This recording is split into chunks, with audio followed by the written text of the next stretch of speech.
부처님께서 어느 날 제자들과 함께 아침 수행을 마치고 나무 그늘 아래에 자리를 펴고 앉으셨습니다. 들판에는 이슬이 맺혀 있었고 산속 바람은 고요하게 불고 있었습니다. 그때 한 제자가 조심스레 입을 열었습니다. 부처님, 저는 요즘 사람들과의 관계에서 매우 힘듭니다. 제가 아무리 다정하게 대하고 참으려 해도 유독 저를 곤란하게 하고 은근히 깎아내리며 상처 주는 사람이 있습니다. 그 사람은 겉으로는 친절하지만 뒤로는 저를 험담하고 무시하며 상대를 조종하려 합니다. 그런 사람을 만날 때마다 제가 더럽혀지는 기분이 들어 그냥 피하고만 싶습니다. 하지만 피하고 나면 마음 한편이 꺾인 것 같아 더 깊은 상처로 남습니다.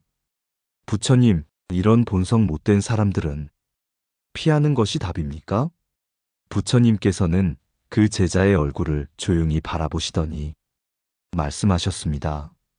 그대는 진흙탕에서 피어나는 연꽃을 보았는가?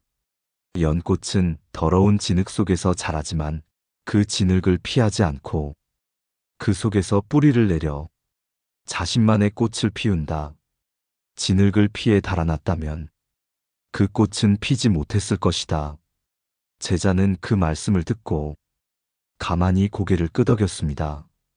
우리는 살아가면서 참으로 다양한 사람들을 만납니다. 그 중에는 겉과 속이 다른 사람, 자신의 이익만을 챙기고 타인을 도구처럼 대하는 사람도 있습니다. 한 번의 무례로 끝나는 것이 아니라 지속적으로 남을 공격하고 무너뜨리고 자신의 우위를 확인하려는 사람들.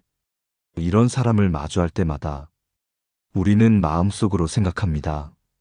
내가 뭘 잘못했길래 저 사람은 저럴까? 그냥 멀리하면 편하지 않을까? 하지만 부처님께서는 오히려 그 마음을 깊이 들여다보라고 하십니다. 그 사람이 우리를 괴롭히는 것이 아니라 우리가 그에게 기대를 걸고 있기 때문에 괴로움이 생긴 것이라고 말입니다. 팔정도의 가르침 가운데 하나인 정견은 바로 이것을 가리킵니다.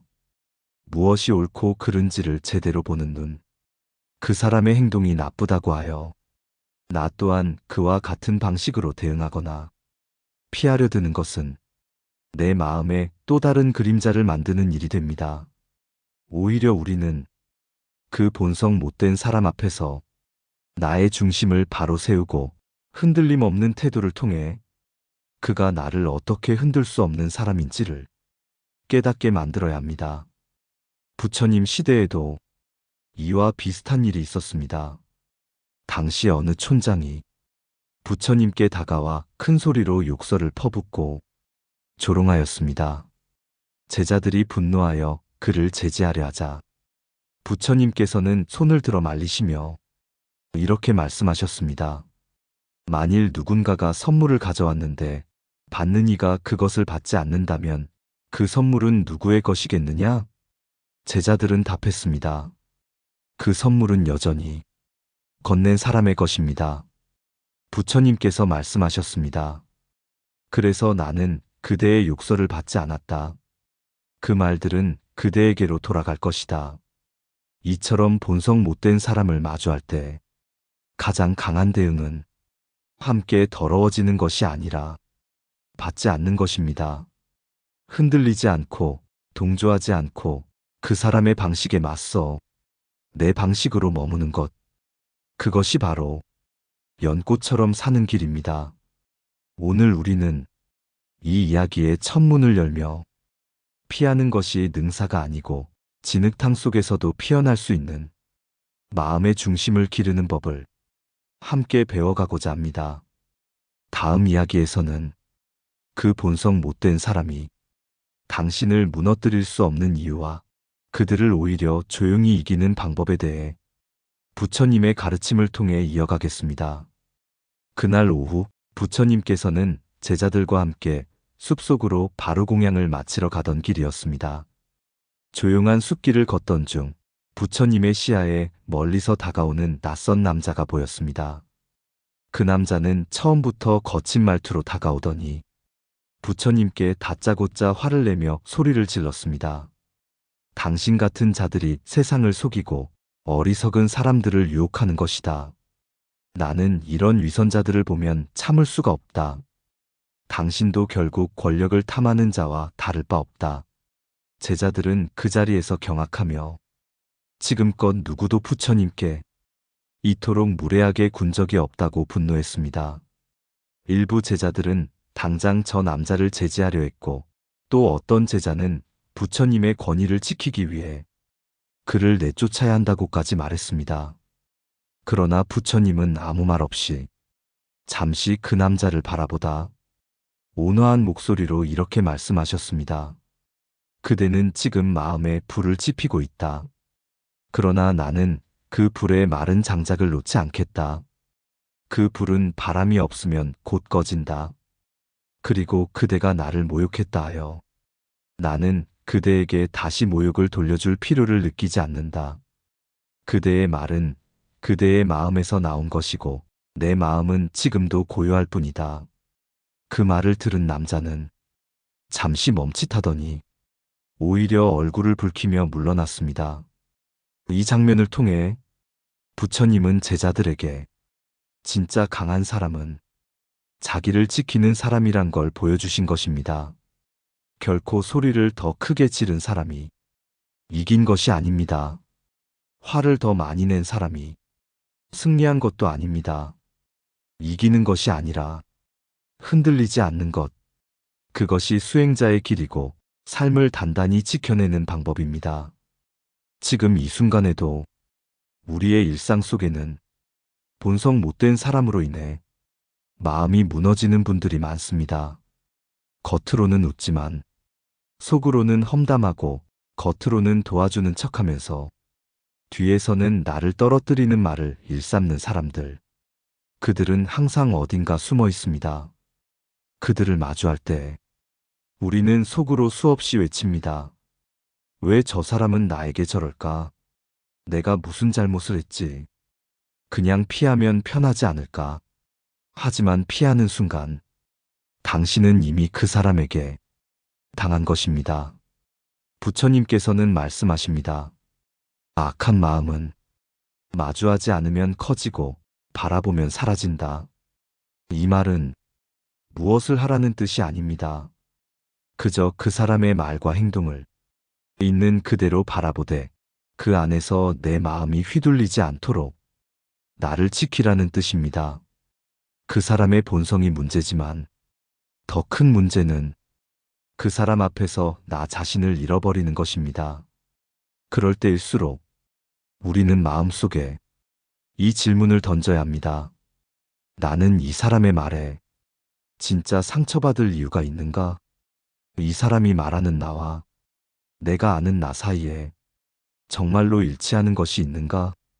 이 질문을 던지고 나면 대부분의 경우 우리는 알게 됩니다. 그 사람의 말은 내가 아닌 그 사람 안에 있는 불안, 그 사람 안에 있는 모자람에서 나온 것이라는 사실을.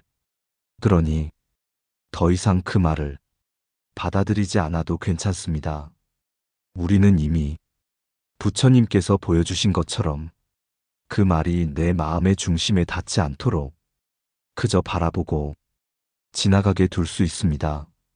다음 이야기에서는 그렇게 본성 못된 사람과 마주했을 때 현명하게 경계를 세우면서도 내 품위를 지키는 구체적인 수행의 태도에 대해 함께 배워보겠습니다. 며칠 후 수행 중이던 제자 중 한 명이 부처님을 찾아와 무거운 표정으로 고개를 숙였습니다. 부처님, 저는 요즘 도무지 마음을 다스릴 수 없습니다. 공양터를 책임지고 있는 다른 제자가 늘 저를 의심하고 사사건건 비난을 합니다. 제가 아무리 정성을 다해도 그 사람은 의심부터 하고 저를 끌어내리려는 마음을 숨기지 않습니다. 처음에는 참고 또 참았습니다. 하지만 이제는 그 얼굴만 봐도 화가 올라오고 제가 쌓아온 마음이 다 무너지는 기분입니다. 어떻게 해야 이 마음을 지킬 수 있겠습니까?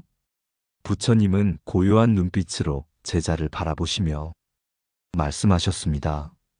그대는 독이 든 잔을 보고도 그 안에 있는 물이 맑다고 마시겠는가? 제자는 고개를 저었습니다. 아닙니다, 스승님. 맑아 보여도 독이 들었다면 그건 마시면 안 되는 물입니다. 부처님께서 고개를 끄덕이며 말씀하셨습니다. 그렇다. 말도 그러하다.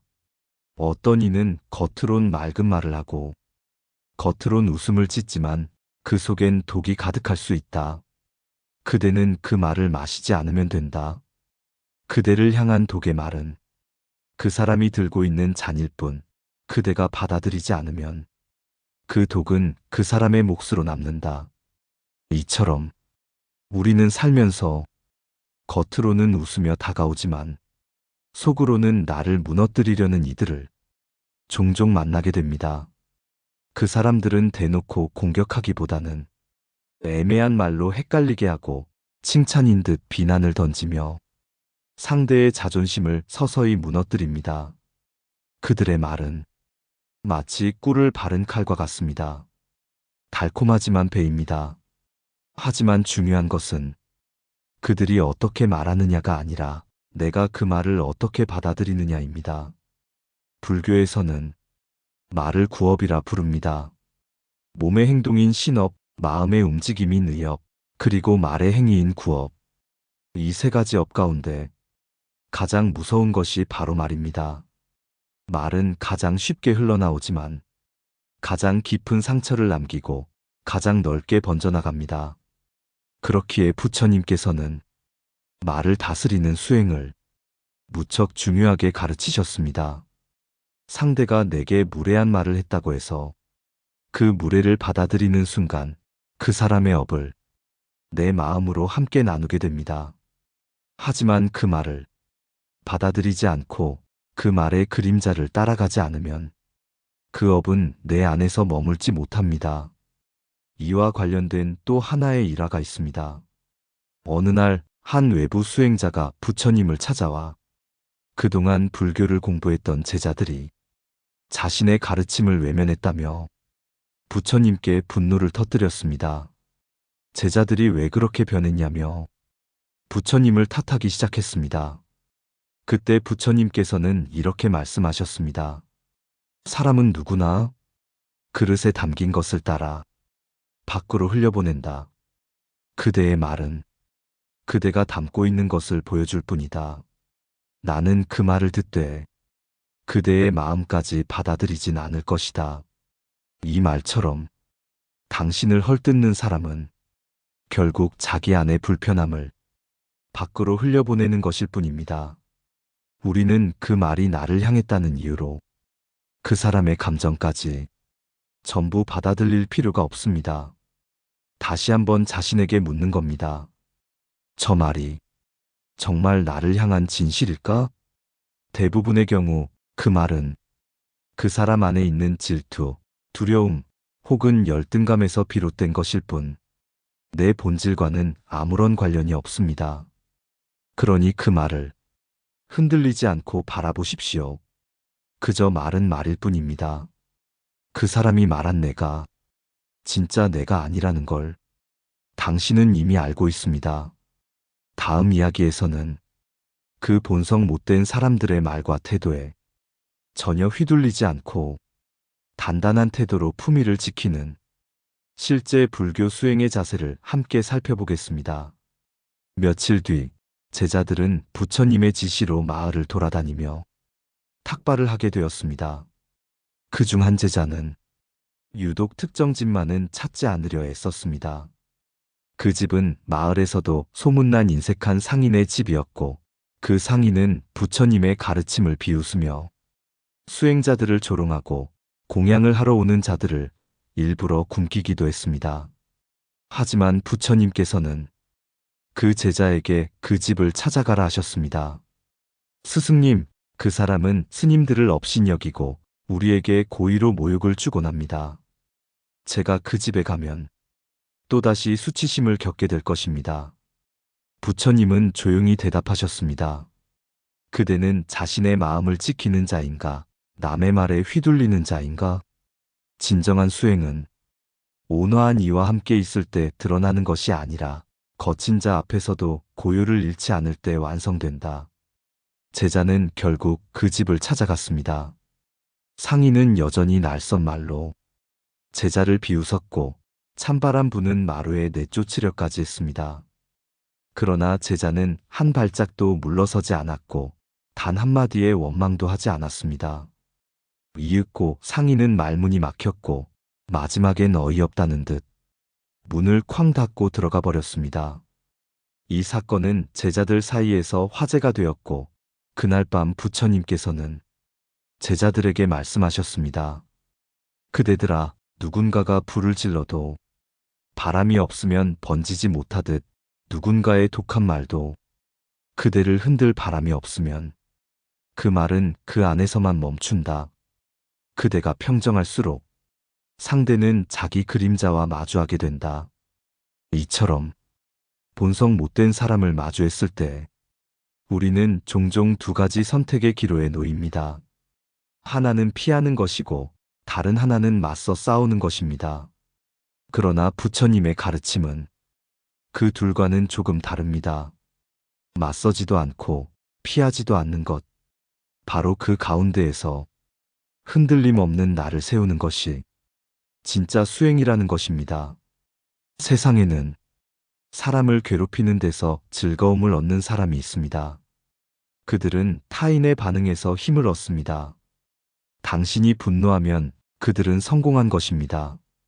당신이 피하면 그들은 우위에 섰다고 느낍니다. 하지만 당신이 그 어떤 반응도 보이지 않고 자신의 중심을 고요히 지킨다면 그들은 더 이상 당신을 상대하지 못합니다. 불교에서 말하는 무쌍심은 이런 태도를 의미합니다. 칭찬에도 우쭐하지 않고 비난에도 흔들리지 않는 마음. 무쌍심은 감정이 없는 상태가 아닙니다. 그 모든 감정을 알아차리되 그 감정의 노예가 되지 않는 상태입니다. 혹시 지금 당신의 주변에도 늘 당신을 비웃고 깎아내리고 마치 본성이 악하다고 느껴지는 사람이 있으신가요? 그렇다면 그 사람과의 관계를 전쟁처럼 여길 필요는 없습니다. 오히려 그 사람은 당신의 수행을 완성해주는 스승일 수 있습니다. 본성 못된 사람을 이기는 가장 쉬운 길은 그 사람을 증명하려 드는 것이 아니라 그 사람 앞에서도 당신의 품위를 지키는 것입니다. 다음 이야기에서는 상대가 나를 무시하고 깎아내릴 때 부처님의 지혜로 그들의 화살을 꺾는 더 구체적인 수행의 자세를 나누어 보겠습니다. 다음 날 법당에서는 조용한 염송 소리만이 울려 퍼지고 있었습니다. 그 가운데 한 제자가 부처님 앞에 무릎을 꿇고 앉아 말했습니다. 스승님, 제가 요즘 가장 괴로운 것은 본성 못된 사람들 앞에서 제 존재가 한없이 작아지는 느낌입니다. 그들은 아무 말이나 쉽게 던지고 제가 아무리 선하게 행동해도 그 선함을 이용하려 듭니다. 제가 예의를 갖추면 무시하고 참으면 비웃고 말을 하면 말꼬리를 잡습니다. 이런 사람 앞에서 저는 무엇을 지켜야 합니까? 부처님께서는 조용히 말씀하셨습니다. 그대는 칼을 들고 덤비는 자와 춤을 추며 싸우겠는가? 아니면 그 자리에서 가만히 서 있기만 하겠는가? 제자는 머뭇거리며 대답했습니다. 칼을 들고 오는 자와는 싸우지 않고 움직이지 않는 것이 더 안전할 것 같습니다. 부처님은 고개를 끄덕이며 말했습니다. 그렇다. 그대가 움직일수록 상처는 커진다. 그러나 움직이지 않고 제자리를 지키는 자는 끝내 다치지 않는다. 본성 못된 사람 앞에서 그대가 해야 할 일은 그 사람을 변화시키는 것이 아니라 그 사람 앞에서 그대 자신을 잃지 않는 것이다. 이 말씀은 우리에게 깊은 울림을 줍니다. 우리는 종종 상대를 이기려 하다가 나를 잃어버립니다. 내 감정의 중심을 잃고 그 사람과 같은 방식으로 소리 높이고 감정적으로 대응하고 결국 그 사람이 원하는 모습으로 끌려가게 됩니다. 하지만 부처님은 그 어떤 상황에서도 자신의 마음을 지키는 것이 가장 큰 승리라고 말씀하십니다. 육조 해능대사도 말씀하셨습니다. 참된 승리는 남을 이기는 것이 아니라 화를 품은 자신을 이기는 것이다. 당신이 참고 있는 것이 약해서가 아니라 흔들리지 않으려는 의지에서 비롯되었음을 당신 스스로 알아야 합니다. 그때부터 그 사람은 더 이상 당신을 흔들 수 없게 됩니다. 세상에는 자신의 상처를 타인을 통해 해소하려는 사람이 많습니다. 자신의 불안과 공허함을 누군가를 깎아내리고 지배하려는 방식으로 표현하는 사람들. 그들은 자신이 가진 불완전함을 감추기 위해 다른 사람의 약점을 들추며 자신이 더 낫다고 믿고 싶어 합니다. 그런 사람에게는 당신이 무너지면 자신이 이긴 것처럼 느껴지겠지요. 하지만 당신이 끝까지 침착하게 존엄을 지키고 감정적으로 대응하지 않는다면 그 사람은 스스로의 추함과 마주하게 됩니다. 마치 거울 앞에 선 사람이 자신의 얼굴을 똑바로 보게 되는 것처럼 당신의 고요함은 그 사람의 거친 본성을 드러내는 거울이 됩니다. 그러니 본성 못된 사람을 이기는 길은 그 사람을 무너뜨리는 것이 아닙니다. 그 사람 앞에서도 나를 무너지지 않게 지키는 것입니다. 부처님께서는 말씀하셨습니다. 누군가 그대를 무시하거든 그대는 자신의 그림자를 보라. 그림자는 그대를 따르되 결코 그대를 해치지 않는다. 그대도 그러해야 한다. 어떤 말도 그대의 마음에 들어오지 않게 하라. 다음 이야기에서는 마지막으로 본성 못된 사람과 엮이지 않으면서도 현명하게 관계를 정리하는 방법, 그리고 어떤 마음으로 그 인연을 마무리해야 하는지를 함께 정리해 보겠습니다.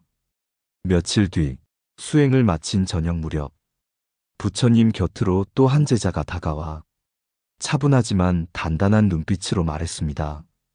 스승님, 본성 못된 사람을 피해 다니는 대신 그 사람 앞에서 흔들리지 않으려 조용히 마음을 단련해 보았습니다.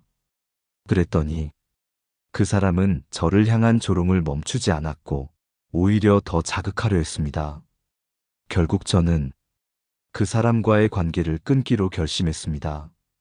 하지만 마음 한편에서는 내가 너무 쉽게 손절한 것은 아닐까 하는 죄책감도 들었습니다. 스승님, 이런 결정을 내려도 되는 걸까요? 부처님께서는 잔잔히 웃으시며 말씀하셨습니다. 그대는 썩은 나무를 붙잡고 그 안에서 꽃을 피우려 애쓰는가? 아니면 그 나무 아래에서 떠나 다른 씨앗을 심겠는가? 모든 인연이 맺어야 할 이유가 있는 것은 아니다. 어떤 인연은 떠나보내는 것이 그대를 위한 자비다. 이처럼 불교에서는 인연을 지킨다는 것 못지않게 인연을 놓는다는 것도 지혜의 한 형태로 여깁니다. 자비란 무조건 참는 것이 아니라 스스로를 더 깊이 아프게 하지 않는 선택을 기꺼이 하는 것입니다. 본성 못된 사람과의 인연이 반복되는 상처와 분노만을 남긴다면 그 인연을 붙들고 있는 동안 당신은 끊임없이 자기 자신을 파괴하게 됩니다. 그럴 때 우리는 관계를 끊는 것을 도망이라 여기지 말고 자기 존엄을 지키기 위한 용기 있는 선택으로 받아들여야 합니다. 불교에서는 인연을 바라보는 가장 중요한 시선으로 무소의 뿔처럼 혼자서 가라는 말을 전합니다. 모든 인연이 함께 가야 하는 것은 아닙니다. 어떤 인연은 당신이 수행을 더 잘하기 위해 잠시 머무는 연기일 뿐이며 그 인연이 다했을 때는 감사히 놓아주는 것도 수행입니다. 당신이 더 이상 상처를 견디지 않기 위해 관계를 끊기로 결심했다면 그것은 회피가 아니라 마음의 평온을 회복하려는 지혜입니다. 또한 그 사람을 미워하지 않고 억지로 용서하려 애쓰지 않으며 그저 그 사람의 자리와 나의 자리를 조용히 분리하는 것. 그것이 진짜 수행자의 태도입니다. 혹시 지금 여러분 곁에도 본성 못된 사람과의 인연 때문에 지치고 계신 분이 계시다면 부디 이 말씀을 기억해 주세요. 당신이 그 사람에게 한없이 착해서 그 인연을 참는 것이 아니라 당신이 스스로를 소중히 여겨 이제 그 인연을 놓는 것이라는 사실을 부처님께서는 말씀하셨습니다. 독이 담긴 잔을 버리는 것은 물에 대한 미움이 아니라 몸을 지키기 위한 지혜이다. 지금 당신이 끊으려는 인연도 마찬가지입니다. 그 사람을 미워하는 것이 아니라 당신의 마음을 더는 아프게 하지 않기 위한 선택일 뿐입니다. 이제 우리는 본성 못된 사람을 마주했을 때 어떻게 마음을 지키고 어떻게 흔들리지 않으며 어떻게 고요하게 이겨낼 수 있는지를 함께 배워왔습니다.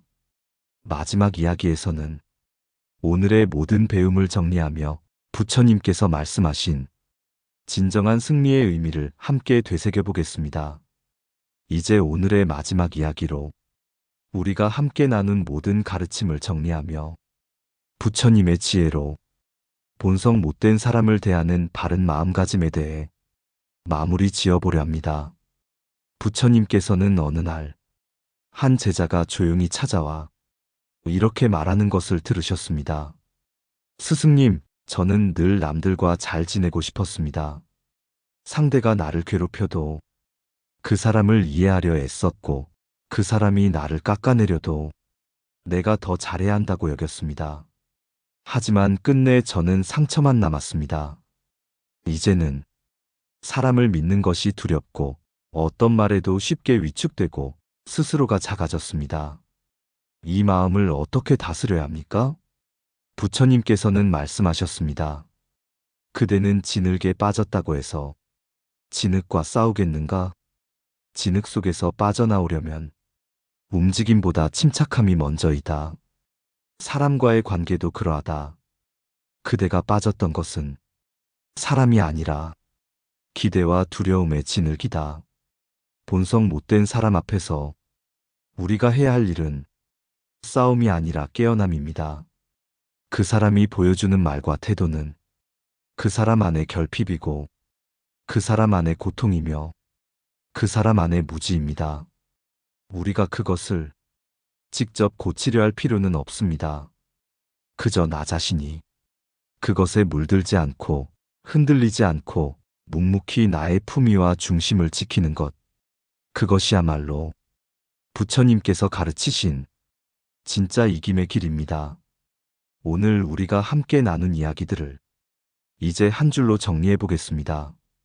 첫째, 본성 못된 사람은 피한다고 사라지지 않는다. 둘째, 그 사람을 고치려 애쓰기보다 내가 흔들리지 않는 태도가 더 중요하다. 셋째, 그 사람의 말과 태도는 그 사람 자신의 그림자일 뿐 나의 본질과는 아무 관련이 없다. 넷째, 때로는 관계를 끊는 것이 가장 지혜로운 자비의 선택일 수 있다. 다섯째, 진정한 승리는 상대를 이기는 것이 아니라 내 마음을 지켜내는 것이다. 부처님께서는 말씀하셨습니다. 그대가 지킨 마음 하나가 1000명의 병사를 물리친 것보다 더 위대하다. 지금 이 순간 혹시 마음속에 나를 괴롭혔던 누군가의 얼굴이 떠오른다면 그 사람을 바꾸려 하지 말고 그 사람 앞에서 지키고자 했던 나의 중심을 떠올려 주세요. 당신은 이미 그 인연 속에서 상처만 남은 것이 아니라 단단함과 연민을 함께 배운 것입니다. 오늘 이 방송이 당신의 마음을 조금이라도 편하게 해드렸다면 댓글로 여러분의 이야기를 나눠주세요. 당신의 경험이 또 다른 누군가에게 큰 위로가 될 수 있습니다. 좋아요와 구독은 다음 이야기를 이어가는 작은 연등이 됩니다. 다음 방송에서는 사람을 보면 웃으면서 다가오는 이들이 더 위험한 이유, 겉과 속이 다른 인연을 어떻게 지혜롭게 분별하고 마음의 평온을 지키는지를 부처님의 가르침으로 함께 풀어보겠습니다. 당신의 하루가 본성 못된 사람의 그림자에 물들지 않고 오히려 당신의 품위로 그 어둠을 조용히 이겨내는 하루가 되기를 바랍니다. 감사합니다. 고요한 울림이었습니다.